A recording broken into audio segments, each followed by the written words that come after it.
Well, welcome to another episode of Unstructured Unlocked. I'm your co-host, Tom Wilde.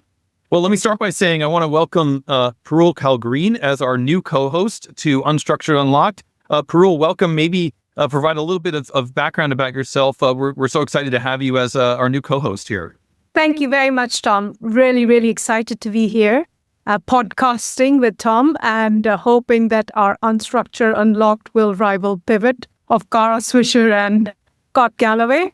So that's my ambition. I am a former insurance executive and now advisor, and really, really happy to be here. Great. I'm excited to have you as our co-host here. Parul, we're really excited today. Another great guest. We've got Andrea Read from Convex. Andrea is the head of technology engineering. And of course, technology engineering is at the center of all that is Gen AI right now, the good, the bad, and what's to come. So very excited to have you, Andrea.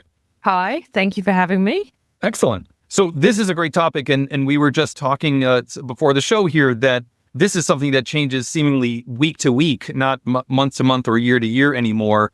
Maybe start by describing your role at Convex, and then we can kind of work into this really interesting topic of to what degree is generative AI supercharging your role and your team's role in creating technology advantages, in this very competitive insurance space. Okay. All right. So I look after all of the engineering teams, DevOps teams, integration teams at Convex, and a lot of the products that we build here at Convex. So that means that, in my day-to-day, I deal with a lot of either AI products, AI builds, or just using AI to help us develop, which is a little bit about what we talked about and the power of that. So there's many different aspects of Gen AI that I touch on in my role. So using Gen AI to help us with engineering and development at the moment is a big key topic and a lot of pressure that you have externally when you get Facebook making statements like 75% of our code is written by AI agents. We've tried to use as much as we possibly can, and we definitely do. We have a co-pilot and we have chat enabled within our IDEs, and we can use some of that AI generated code. I would say, looking at the stats that I see, about 25% of our code is generated by AI, but that still needs to be reviewed and refined by expert developers. It definitely helps some of the more junior ones get started, and some of the more senior ones do more easy tasks. So it's helped over the last year. It's definitely increased productivity, and I can see that, and the output of the teams. But it's not really there yet in my world of that I'm swapping out developers for AI. But I don't know if you kind of see the same thing in your world.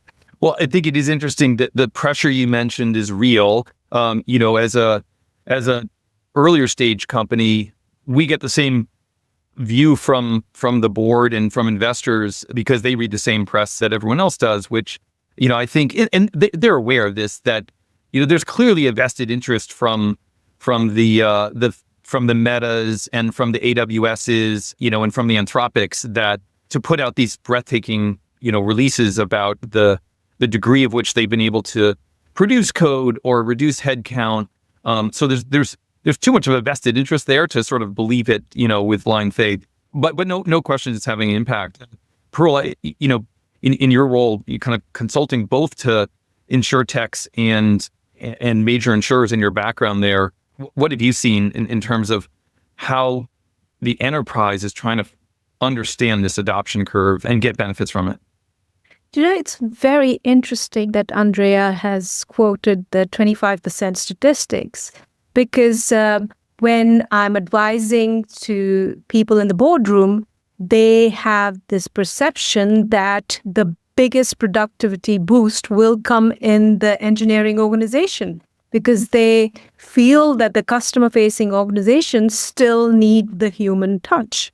And the processes cannot have human taken out of it. So it's all of the Gen AI is basically boosting the productivity of an employee rather than face outwards. So the fact that your experience is that with the current state of development, it's still early days for developer productivity is super interesting. But the pressure, I hear it all the time because there are big numbers, big efficiency gains that people are expecting from this technology. Yeah, definitely. The pressure is real, but yeah, I don't know if you've seen any different, if you've seen any higher statistic in your specific experience rather than the press, but I live it across a lot of teams at the moment. And obviously you've got an existing estate, which is reasonably complicated. And now over the last 6 months, the AI has changed. So it has the context of the code that you're editing and it can produce new versions of that. Whereas 6 months ago, it obviously could not. So that has really helped, but it's still not kind of, that's 100% right all the time. Do you think that's the big challenge still to solve is while the context windows have grown, like you said, you can give it the code base, but is that still enough context or what's the missing context? I think, is it more sort of the overall architecture of the problem you're trying to solve? How has your team looked at that? Yeah, it definitely is some element of that. We also do a lot of integration. So we have a lot of different microservices and components that we fit together. That's our IT strategy and our architecture. So it's knowing about those different components and how they all fit together in that overall picture, which it is hard for AI to grasp and know about. You're exactly right. Solving any insurance problem is multi-layered. And even with the large context window, there is so much data which comes from external providers, especially in specialty where Convex operates and reinsurance, where external data sets play such an important role in risk management and also claims processing. We've seen some progress is kind of writing those business requirements, writing the stories as well. That definitely has helped productivity in the engineering space. So, and I think that will grow more. It's almost easier and easier to review and easier to get on the right line. So that's definitely helping our teams. I think, again, change management around that is a little bit tricky because, and it is in both areas, right? In the engineering and writing stories, business analysis side of things, that not everyone is receptive to it. I've tried different ways of encouraging my teams to do it, but yeah, that can be difficult. In a previous episode, I sort of made the statement that in some ways, Gen AI has the opportunity to sort of answer the question of why did we spend all this time and money on building data warehouses and data lake houses and all those things? Like, is this the moment where all that becomes justified? Because, of course, using AI requires access to, as Parul just mentioned, quality data. How has access to these technologies changed your data strategy, if it has, in terms of the landscape of structured and unstructured data, which, insurance is just, well, it runs on data, right? I mean, at the end of the day, insurance companies are in the business of making good decisions, but those decisions run on data. How has that changed your approach on sort of the data side of the equation? So I think the unstructured side of the data equation that Gen AI can bring is going to enhance our data strategy. So we can now incorporate the two. We've got the structured data, but if we can also vectorize the unstructured data, all of the documents that come in, search and ask questions across that. And that is the exact kind of use case that we are working on now. So enhancing our data strategy to be able to add more data that we didn't have access to before. That, I think that's our kind of key goal for the next couple of months, really. So I have a question on developer experience, which is central to your work. Do you think your colleagues in underwriting and claims processing understand how developer productivity really delivers their goals as well as they own these claims and underwriting processes? Do you think they get that engineering team is really there to help them, or do you feel culturally they still throw tickets around their shoulder and say, hey, solve this and come back? No, I think we have quite a close link to the business. We have run agile projects. We release every week. We work quite closely alongside them, and I like to think, but obviously I'm biased, that we're there to help them, and that it's not that like ticket based request, and we kind of solve problems together, which seems to work well for us. Talk about maybe the overarching kind of human in the loop opportunity and challenge here, and maybe connect it to agentic AI, right? Which is a whole nother both opportunity and set of risks around how do you know these agents are performant? How do you deal with future, sort of governance and compliance requests? That is a very tricky question. How do you know that they're compliant and giving the right answers? Yeah. Until we do, we have to have the human in the loop. We are, and you'll know this is part of like the data extraction that we work with at Indico on. We can get those confidence levels in the data, yep, which again means that we can have the right answers. But obviously we've got to build that confidence up, and we have to do checking, especially in the kind of compliance space. But we are getting there. We are getting users more confident in the results as we get better results. So this is probably one question you get asked quite a bit. So you've built a career as a woman in tech, leading engineering organization, which is not very typical. What lessons from that experience do you feel is most relevant to our industry as it embraces Gen AI and AI-driven change? So you talked about change management and also your experience with your business colleagues. So is your experience different as a woman in tech versus, is it improving because it's been over a period of time? I guess it changes because AI is becoming more relevant. More people want to talk about AI and technology, whereas before technology was just something that sort of happened in the background that nobody was interested in. So it's become a little bit more high profile and people want to talk about it, which is great. I suppose as it has been hard as a woman in technology because I am very much a minority, and that can sometimes mean that it is difficult to be listened to, I think, but that is changing. And I think, as you've suggested, like having that closer partnership with the business stakeholders has definitely given me an advantage as someone who leads that engineering team.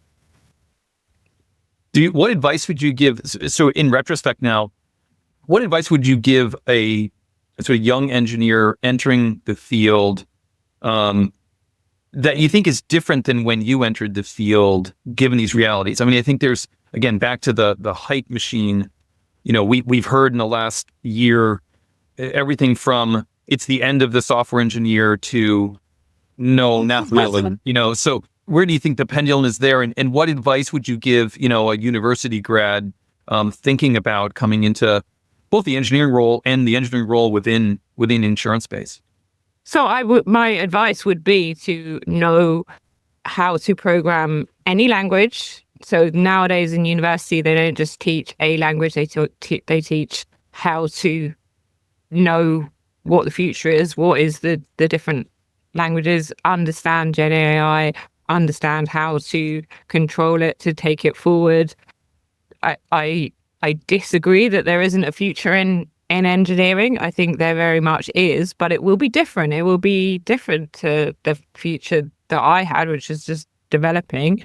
There's so much more that you can do nowadays, but there's still a lot. And somebody and people still have to look after the AI. And if there's never been a time in the history of technology where there hasn't been more people employed to manage the technology than there was previously doing the operational roles. So I see a future in that AI world, and I think that university grads need to increase their knowledge and understanding of that. But at the same time, the sort of basics of understanding operating systems, understanding really how to work a computer, what happens when it goes wrong, that's what they need to know. Like, AI can do a certain extent of that, but at the moment it can't do everything. So just really understanding those basics, but understanding AI as well would be the advice I have. And that is kind of pertinent to me, as my daughter is doing computer science at university. Okay. So we talk about these things. Very relevant. Yes, very relevant.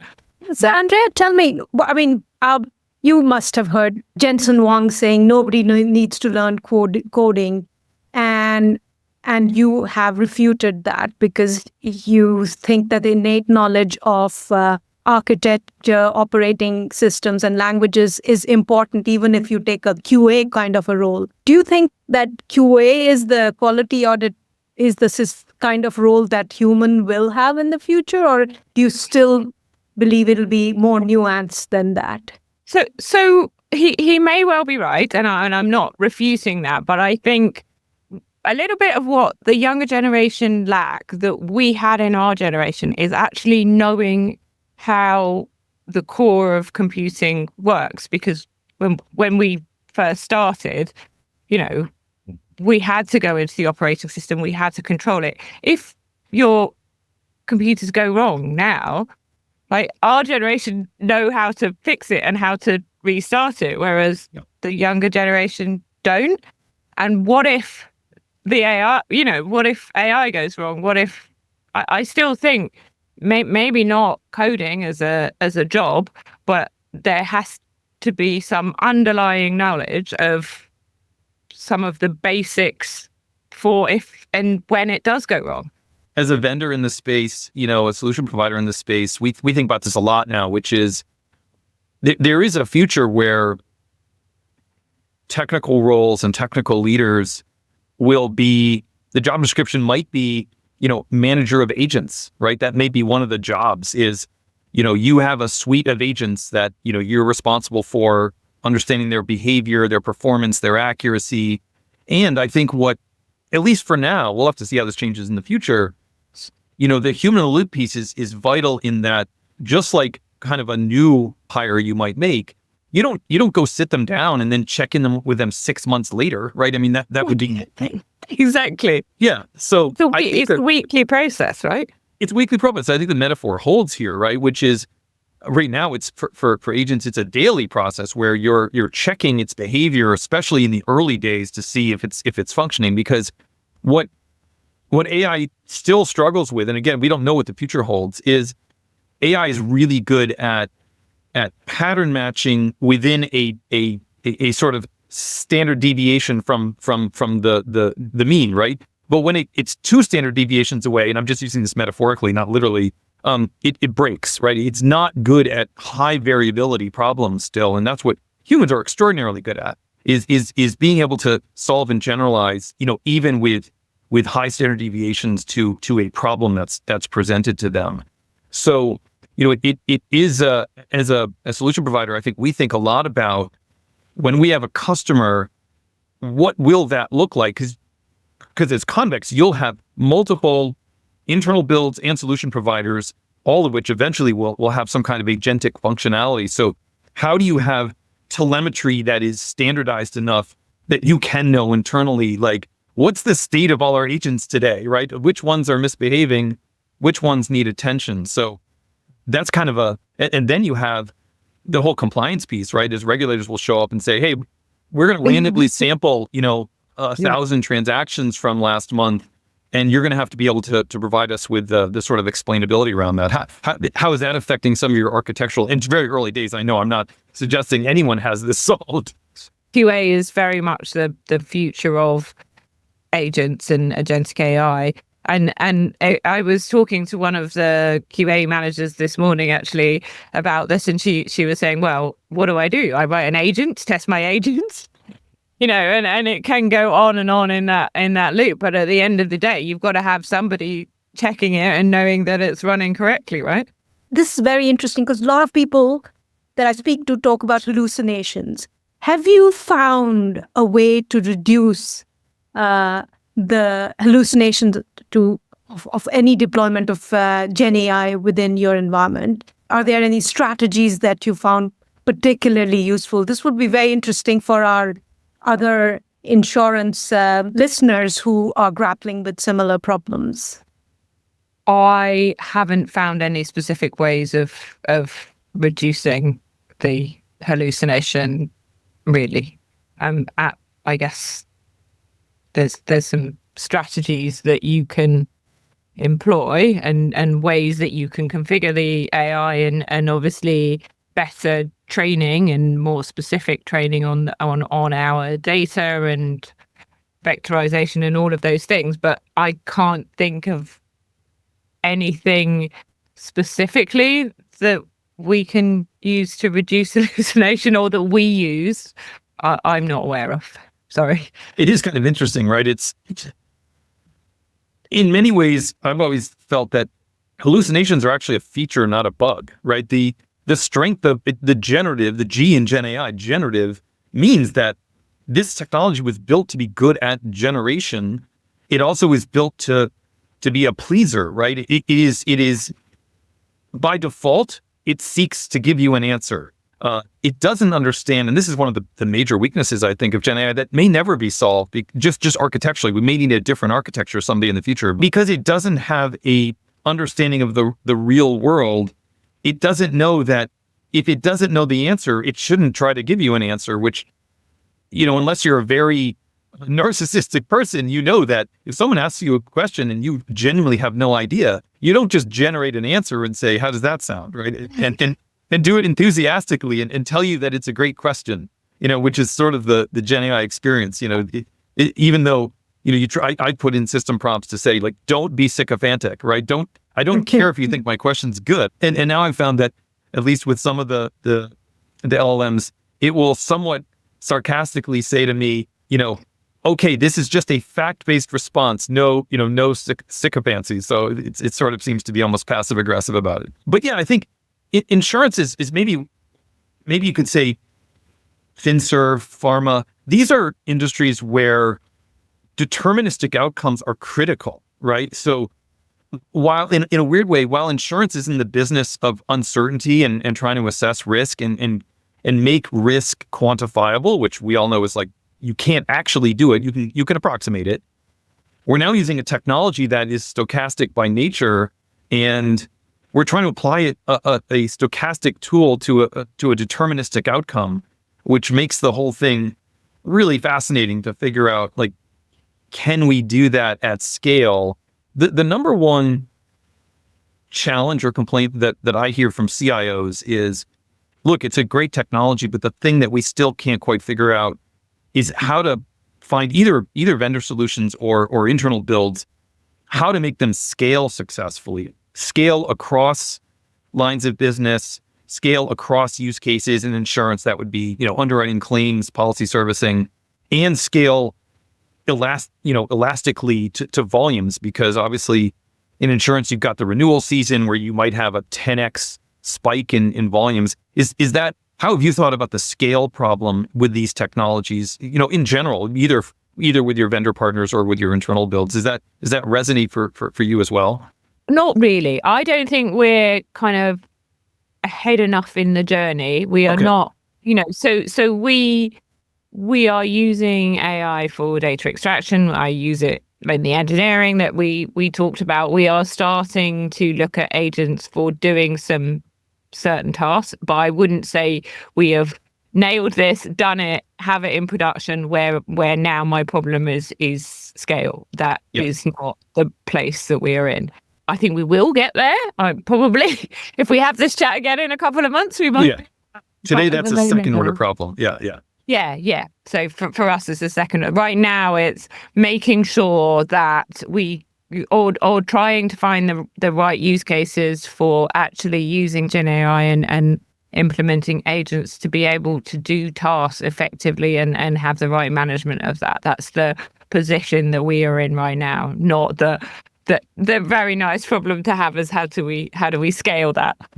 Aligned to the scale question, which is a question which will come up. How much do you think is the culture of the organization and senior sponsorship and realistic view of what the technology can deliver important to get to that scale?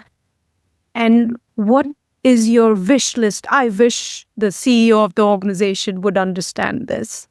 So we at Convex have very good sponsorship in the technology space from our CEO. He understands and knows technology. The strategy of Convex is to build and make decisions based on data and technology. So we have the sponsorship and the ability to be able to innovate both within my teams and the business teams and workers partnership. So we definitely have that senior level sponsorship and capability to be able to do the things that we need. I try, like from my perspective, trying to kind of manage that and the day-to-day can be a little bit overwhelming sometimes and try to make the progress that you need, but it is certainly not through sponsorship. We definitely have a really good level of sponsorship and enablement from everyone at Convex. I always like a good wrap-up question, and those are always good prediction based, right? So if we were to do this again in a year, what do you think we'll be talking about a year from now on this topic, or maybe asked differently? What do you hope we're talking about a year from now on this topic? So I think the future topics. So we touched on scale. I think we can come back to that.